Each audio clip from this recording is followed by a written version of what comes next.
નમસ્કાર બાળકો, આપણે ગયા લેક્ચરની અંદર વાંડરવાલ સમીકરણ સુધી ભણ્યા હતા. આજે આપણે એના એમસીક્યુ શીખવા જઈ રહ્યા છીએ. તો મેં તમને કહ્યું હતું કે વાંડરવાલ સમીકરણમાં 5 પ્રકારના એમસીક્યુ છે. તો ત્યાંથી સ્ટાર્ટ કરું. સૌથી પહેલા વાંડરવાલ સમીકરણ લખું, p plus an square by v square. વારે વારે પ્રશ્ન નહીં લખું. v માઇનસ nb બરાબર nrt. જો હું આની અંદર n બરાબર 1 મોલ લઈ લઉં તો આ 1 મોલ થઈ જાય તો અહીંયા આવશે p plus a by v square v minus b બરાબર v માઇનસ b બરાબર RT. હવે આને જુદી જુદી પરિસ્થિતિમાં સમજીએ.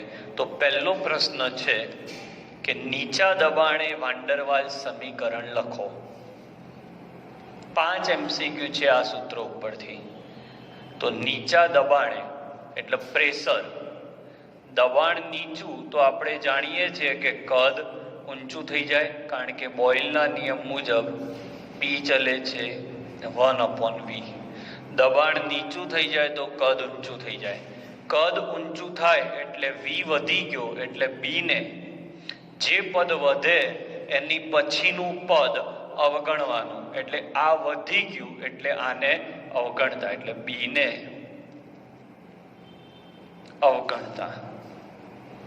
હવે તમે b ને અવગણી દીધો એટલે સૂત્ર શું આવશે?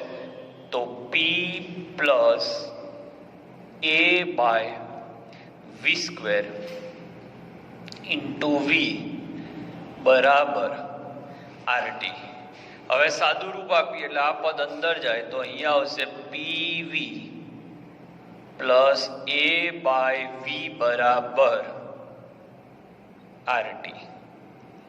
હવે આખા સમીકરણને RT વડે ભાગી નાખવાના એટલે pv by RT plus a upon RTV બરાબર 1. pv બાય RT ને z કહેવાય. z plus a upon RTV બરાબર 1. એટલે z બરાબર 1 માઇનસ a અપોન RTV. એનો મતલબ એ થયો કે z નું મૂલ્ય 1 કરતા ઓછું હશે, કારણ કે 1 માઇનસ. એટલે નીચા દબાણે z નું મૂલ્ય 1 કરતા ઓછું હોય. ગયા વિડીયોનો આલેખ જોઈ લેજો, એમાં આપણે આ લખેલું છે. લઈ લો સ્ક્રીનશોટ. એમસીક્યુ નંબર 1, નીચા દબાણે વાંડરવાલ સમીકરણ લખો. એમસીક્યુ નંબર 2, ઊંચા દબાણે વાંડરવાલ સમીકરણ લખો. તો હવે જો દબાણ ઊંચું થાય બાળકો તો કદ નીચું થાય. બોયલના નિયમ મુજબ P ચલે છે 1/v માં. દબાણ જો ઊંચું થાય તો કદ નીચું થાય. કદ નીચું થયું એટલે એના પછીનું પદ અવગણી શકાય નહીં. અવગણવું મતલબ કે આગળ 1000 વેલ્યુ હોય પાછળ 1 હોય તો 1 ની અસર ના થાય. પણ અહીંયા કદ નાનું છે એટલે આ 10 હોય ને આ 2 હોય તો અવગણી શકાય નહીં. પણ અહીંયા દબાણ બહુ ઊંચું છે એટલે દબાણ બહુ ઊંચું હોવાથી a બાય v સ્ક્વેર એના પછીના પદને અવગણતા, આવું લખી શકાય. ઓકે, તો આ પદને અવગણી દઉં તો હવે તમારી જોડે સૂત્ર શું આવે? p, કારણ કે a બાય v સ્ક્વેર તો ઉડી ગયા. અહીંયા આવે v માઇનસ b બરાબર RT. આખા સમીકરણને સાદું રૂપ આપી દઈએ આપણે તો pv માઇનસ pb બરાબર RT. આખા સમીકરણને RT વડે ભાગીએ તો pv by RT minus pb by RT બરાબર 1. pv બાય RT ને z કહેવાય એટલે z minus pb by RT બરાબર 1. આ માઇનસ વાળું પદ પેલી બાજુ જાય એટલે ઝેડ બરાબર 1 પ્લસ પીબી બાય આરટી. તો તમે જોઈ શકો છો કે અહીંયા ઝેડ નું મૂલ્ય 1 કરતા વધારે છે એટલે ઝેડ ઇઝ ગ્રેટર ધેન 1. એટલે કયું વિચલન આવે? આ ધન વિચલન. તો એક એમસીક્યુમાં 3 પ્રકારના એમસીક્યુ છે, 1, 2 અને 3. એમ કે ઊંચા દબાણે કયું વિચલન આવે? ધન. ઊંચા દબાણે ઝેડ કેટલું? તો ગ્રેટર ધેન 1. ઊંચા દબાણે ઝેડ નું સૂત્ર શું? તો આ આવશે. ઓકે, લઈ લો સ્ક્રીનશોટ. MCQ number 2. પ્રશ્ન નંબર 3. ખૂબ નીચા દબાણે. ખૂબ નીચા દબાણે. તો ખૂબ નીચું દબાણ એટલે પ્રેશર ઇઝ વેરી સ્મોલ. બહુ જ નાનું. પ્રેશર જેટલું નાનું એટલું કદ તમારું મોટું. તો હવે તમને એમ થાય કે પ્રેશર બહુ નાનું થયું તો એની સરખામણીમાં આને એટલે a/v² ને અવગણી શકાય નહીં એવું તમને લાગે. પણ એક જોરદાર કોન્સેપ્ટ છે આની અંદર. આને તમે આઈએમપીમાં મૂકી દેજો કારણ કે આ અળવિતરું છે. ફરીથી કહું, તમને કહ્યું છે કે દબાણ બહુ નીચું. દબાણ બહુ નીચું કરશો એટલે બોયલના નિયમ મુજબ કદ બહુ ઊંચું આવી જશે. કદ બહુ ઊંચું આવશે તો કદનો સ્ક્વેર એનાથી પણ ઊંચો આવશે. સ્ક્વેર કેમ કર્યો? કારણ કે છેદમાં સ્ક્વેર છે. તો સ્ક્વેર બહુ ઊંચો આવશે તો a/v² બહુ નીચો આવશે. ફરીથી સમજો, દબાણ બહુ નીચું લઈશ તો કદ બહુ ઊંચું આવશે. કદનો સ્ક્વેર એનાથી પણ ઊંચો આવશે અને a/v² બહુ નીચો આવશે. અને a/v² જેટલો નીચો આવ્યો એટલે આ પદ નાનું થઈ ગયું એટલે a/v² ને અવગણતા. બહુ જ આઈએમપી પોઈન્ટ. હવે આ જ રીતે દબાણ કદ બહુ ઊંચું છે એટલે આ પદ બહુ ઊંચું છે એટલે બી ને પણ અવગણતા. સમજાવ્યું એમસીક્યુ? દબાણ બહુ નીચું છે, કદ બહુ ઊંચું છે એટલે આ પદ બહુ ઊંચું છે એટલે બી ને અવગણતા થઈ જાય. ઓકે, એટલે આ પદ ગયું, આ પદ ગયું તો શું વધ્યું? તો પી a/v² ગયો, આ વી અને આ આરટી. તો પીવી બરાબર આરટી. આરટી વડે ભાગીએ તો પીવી બાય આરટી બરાબર 1. તો ઝેડ બરાબર 1 થાય.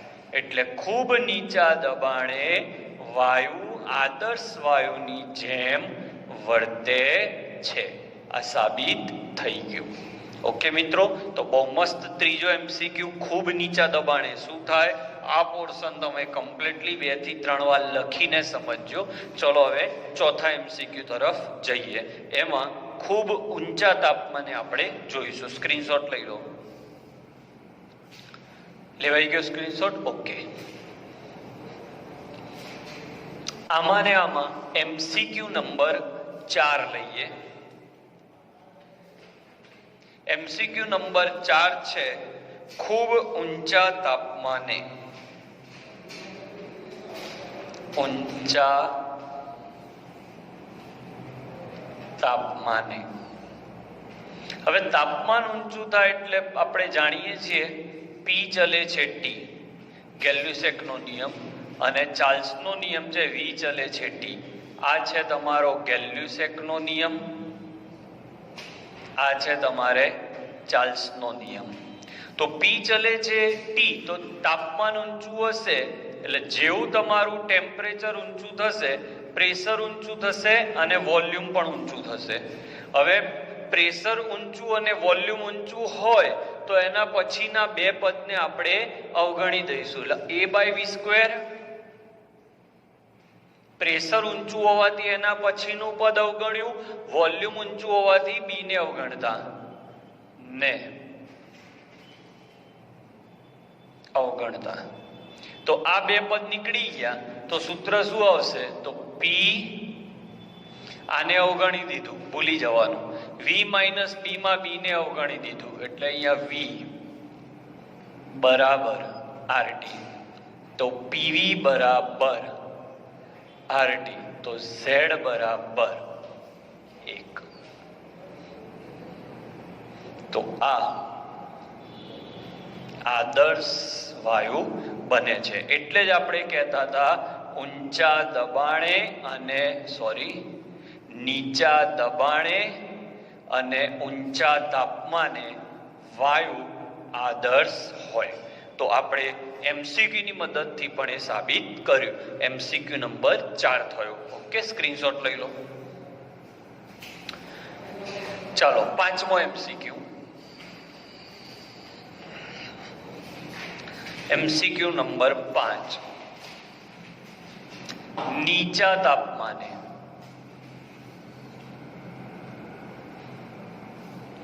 તો બાળકો નીચા તાપમાને શું થાય? તો જેવું તમે ટેમ્પરેચર નીચું લેશો એટલે હમણાં જોયું એ મુજબ પ્રેશર પણ નીચું આવશે, કારણ કે પી ચલે છે ટી છે, અને વોલ્યુમ પણ નીચું આવશે.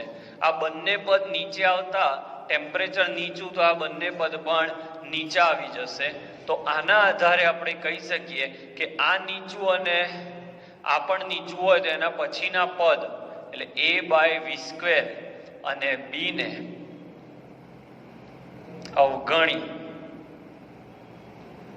શકાય નહીં. a/v² અને બી ને અવગણી શકાય નહીં. એટલે આ પદ અને આ પદ ગયું તો તમારે અહીંયા આવે p × v બરાબર આરટી. અવગણી શકાય નહીં. અવગણી શકાય નહીં એટલે પદ એમનું એમ રહેશે. એટલે અહીંયા લખીશું આપણે p + a/v² v - b બરાબર આરટી. એટલે વાન ડર વાલ્સ સમીકરણ એમનું એમ રહે. ઓકે, તો આ 5 એમસીક્યુ વાન ડર વાલ્સના છે. બીજા એમસીક્યુ પણ આપણે શીખીએ છીએ. આટલાનો સ્ક્રીનશોટ લઈ લો. બીજા એમસીક્યુ શીખીએ. હવે તમારી પાસે આ પેમ્પલેટ છે, એમાંથી એમસીક્યુ સ્ટાર્ટ કરું છું. પેજ ઓપન કરી લેજો. Cl2 વાયુ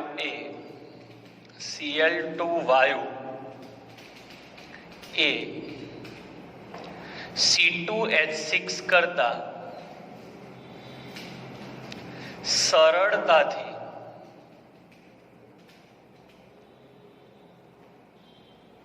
પ્રવાહીકરણ પામે છે. તો કયો વિકલ્પ સાચો હશે? તો પ્રવાહીકરણ કોનું ઝડપી થાય? તો પ્રવાહીકરણ કોનું ઝડપી થાય? તો જેનો A ઊંચો અને B નીચો હોય. તો તમને 4 વિકલ્પ આપ્યા છે.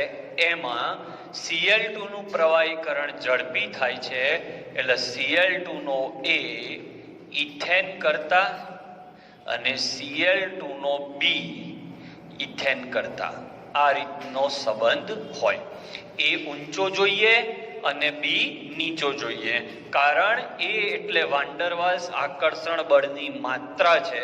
જેમ એનું મૂલ્ય વધારે હશે તેમ પ્રવાહીકરણ ઝડપી થશે, અને જેમ બીનું મૂલ્ય ઓછું હશે તેમ પ્રવાહીકરણ ઝડપી થાય. તો પ્રશ્નમાં જવાબ આપ્યો છે કે Cl2 નું પ્રવાહીકરણ ઇથેન કરતા સરળતાથી થાય છે. તો Cl2 નો A ઊંચો અને B નીચો. ઓકે, ચાલો આગળ પ્રશ્ન નંબર 2 લઈએ. એમાં પેમ્પલેટમાં જ જોજો. પ્રશ્ન નંબર 2. નીચે આપેલી કઈ પરિસ્થિતિમાં વાસ્તવિક વાયુ આદર્શ વાયુની વાસ્તવિક વાયુ એ આદર્શ વાયુથી ઓછું વિચલન દર્શાવે છે? આપેલામાંથી કયો વિકલ્પ વાસ્તવિક વાયુને આદર્શ વાયુથી ઓછું વિચલન દર્શાવે છે, મતલબ વાસ્તવિક વાયુ આદર્શ વાયુની બહુ નજીક હશે. તો ફરીથી MCQ શીખવાડી દઉં. વાસ્તવિક વાયુ ક્યારે બને? જ્યાં આપણે રહીએ છીએ એટલે તાપમાન નીચું હોય અને દબાણ ઊંચું હોય. જ્યાં આપણે નથી જીવી શકતા ત્યાં આદર્શ વાયુ છે. આદર્શ વાયુ ક્યાં હોય? તો જ્યાં તાપમાન ઊંચું હોય અને દબાણ નીચું હોય. તો જે ઓપ્શનની અંદર તાપમાન ઊંચું અને દબાણ નીચું હોય એ આપણો જવાબ. તો વિકલ્પ સી ની અંદર ટેમ્પરેચર લગભગ 100 સેલ્સિયસ જેટલું છે અને પ્રેશર પોઈન્ટ 1 વાતાવરણ છે, એટલે તાપમાન ઊંચું છે અને દબાણ નીચું છે, માટે વિકલ્પ સી એ આદર્શ વાયુની નજીક છે. ઓકે, લઈ લો સ્ક્રીનશોટ. ચલો, પ્રશ્ન નંબર 3 જે આપણા પેમ્પલેટમાં છે એ તમારે જાતે કરવાનો છે. બહુ જ સહેલો છે. પ્રશ્ન નંબર 3 તમારે જાતે કરવાનો છે. ઓકે, પ્રશ્ન નંબર 4. વાન્ડરવાલ્સ સમીકરણમાં કયું પદ આંતર આણ્વીય આકર્ષણ દર્શાવે છે? તો વાન્ડરવાલ્સ સમીકરણ જોઈએ. P + an² v² v - nb બરાબર nRT. તો તમે યાદ કરો કે આ પદ કેમ ઉમેરવું પડ્યું હતું? તો એક અણુ એ દિવાલ પર જતા બીજા અણુને પોતાની તરફ આકર્ષે છે, એટલે એ આકર્ષણ બળ દર્શાવવા માટે આ પદની જરૂર પડે છે. એટલે જવાબ આવશે a/v² વાળો, એટલે ઓપ્શન નંબર સી. ઓકે, 5મો MCQ છે. વાન્ડરવાલ્સ અચળાંક a અને b ના એકમનો ગુણોત્તર. a અને b ના એકમનો ગુણોત્તર. તો સૌથી પહેલા a નો એકમ. તો થિયરી વિભાગમાં મેં ચલાવેલું છે, પણ ફરીથી ચલાવી દઉં. P = an²/v². તો a બરાબર pv²/n². તો અહીંયા આવે ATM. v² એટલે લીટરનો સ્ક્વેર, નીચે મોલનો સ્ક્વેર.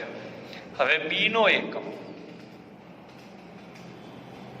તો એના માટે v બરાબર NB. તો b બરાબર v/n, લીટર ભાગ્યા મોલ. હવે આ બે કિંમત આમાં મૂકી દઉં તો a ની જગ્યાએ ATM લીટર સ્ક્વેર છેદમાં મોલ સ્ક્વેર, નીચે b ની જગ્યાએ litre upon mall. Mall mall cancel, litre litre cancel, એટલે ATM litre, mall mall cancel, એટલે છેદમાં આવશે મોલ, એટલે મોલ ઇન્વર્સ. ઓકે, એટલે જવાબ કોઈ ભૂલ થઈ લાગે છે. v બરાબર NB, b બરાબર v/n. ઓકે, કોઈ ભૂલ છે? ATM લીટર ઇન્ટુ મોલ ની -1 થશે, એટલે અહીંયા જે 3 ઘાત વાળું લખેલું છે એ સુધારી દેજો. બરાબર. 6થો MCQ. નીચેનામાંથી કયો વાયુ આદર્શ વાયુથી હંમેશા ધન વિચલન દર્શાવશે?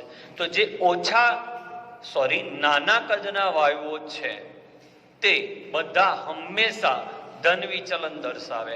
એટલે કયા નાના કદના વાયુઓ કયા? તો H2 અને હિલિયમ. એટલે જવાબ આવશે H2 અને હિલિયમ. બરાબર. 7મો પ્રશ્ન જાતે થઈ જાય એવો છે.